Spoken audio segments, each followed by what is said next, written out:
د ننګرهار ولایت مرکز جلالاباد ښار لومړی ناحیه کې د ښاروالۍ له لوري د شهید معلم اولګل لوبغالي مخې ته سړک د قیر کولو چارې پیل شوې.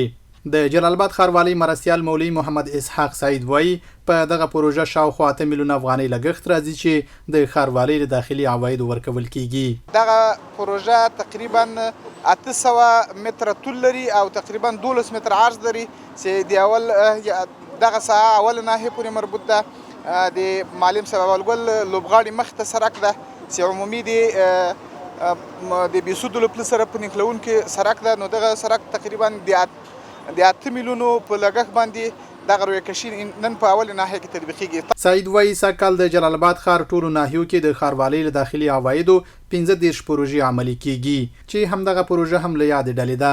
1404 کال د جلالاباد ښاروالۍ په عمومي په ټولو ناحیو کې 9 ناحیو کې تقریبا 15 پروژې په نظر کې لري چې دغه 15 پروژې لګښت تقریبا 600 میلیونه لګښت پرې راځي. د ښاروالۍ له داخلي عوایدو نه تمویل کوو او دا په دې 9 ناحیو کې په مختلفو ساحو کې تطبیقوو. د ښاروالۍ له لوري تخنیکي انجنیر شوکت وایي دغه پروژه د دوی تر نظارت لاندې په ټاکلي معیار ترسره کیږي. تخنیکي ټیم چې د تخنیکي او سکتوري ریاست په رأس کې د شپه ورځ دا هڅه کوي چې خپل یادې پروژې چې په 4 مالي کال کې په انکشافي پلان کې نیولې دي په پوره ډاډ موږ ولس او رسنیو مسؤلینو ته دا ډاډ ورکوو چې دا پروژې به بسا کال په پوره کیفیت سره مخ ته ځي. د جلالاباد ښار اوسیدونکي رحمت الله فیضي وایي دوی باوري دي چې له دوی څخه اخیستل کیدونکي عواید بیرته د ښاریانو په خدماتو مصرفیږي.